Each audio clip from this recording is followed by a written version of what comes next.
मुझे नहीं पता था कि ऐसा इतिहास है भारत का। पहली बार मुझे बप्पा रावल के बारे में सुनने को मिला था। मुझे कभी पढ़ाया ही नहीं गया, हमारे इतिहास में, हमारे बचपन में कभी ये सिखाया ही नहीं गया कि हमारा कितना रिच हिस्ट्री रही है। तो मैं अभी सबसे पहले आपसे बप्पा रावल से ही शुरुआत करना चाहूँगी। मुझे लगता है आपकी ही पुस्तक से मुझे मुझे जानने को मिला कि बप्पा रावल कौन थे? कहाँ से, मतलब कितना रिच काम था, उन्होंने क्या-क्या करा, भारत हमारे हिंदुओं के लिए एक्चुअली क्या-क्या करा। हाँ। तो आप क्या मुझे बता सकते हैं हमारे दर्शकों को बप्पा रावल के बारे में एक छोटी-सी उनके बारे में परिचय? या सो अगर चित्तौड़ जाने के बाद आपको ये सररियल अनुभव हुआ जी, कि आपको लगा कि आप इस पृथ्वी पर नहीं हैं, जी, राइट? जी, जब आप नीचे से उस किले को देखते हैं तो आपको लगता है ये इस धरती का नहीं है, ये जो क्रिएशन है। और जब आप अंदर घूमते हैं तो एक-एक पत्थर आपसे बात करता है।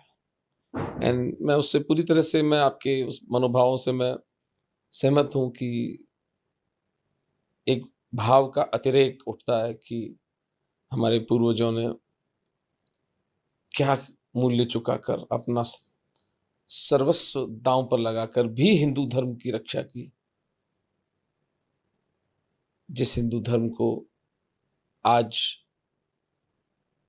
इस संदेह से इस तरह गालियां दी जाती हैं, उस धर्म की रक्षा के लिए हमारे पूर्वज शहर के शहर समाप्त हो गए।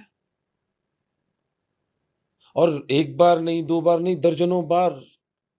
यानी ये इन महापुरुषों को, इन देव पुरुषों को ये बात पता थी कि बिना धर्म के हम मुसलमान बन सकते थे ना। पर्शियन सिविलाइजेशन खत्म कर दी इस्लाम ने। एसीरियन, बेबीलोनियन, इजिप्शियन खत्म। 1400 साल हो गए, आप हिंदू आज भी 120 करोड़ इनकी छाती पर मूंग दल रहे हैं। वो हमारे विलक्षण पुरखों के त्याग के कारण। कभी कोई मास स्केल पर धर्म जबरन जो कर सकते थे, 1400 साल का कालखंड इतना लंबा होता है कि जहां बेचारे लपेट में आ गए उसको पकड़ लिया।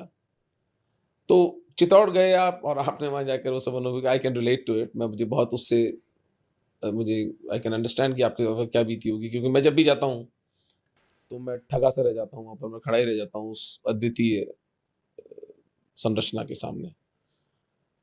बापा का जीवन अगर हम समझने का प्रयास करें तो उनका एक आध्यात्मिक बैकग्राउंड था, जैसा कि सनातन हिंदू धर्म में होता आया है कि प्रत्येक योद्धा को हमारे ब्राह्मण, हमारे ऋषि मुनि तैयार करते थे। तो आज के से जो लंपट ऋषि मुनि जो बैठे हुए हैं मठों में, इनकी बात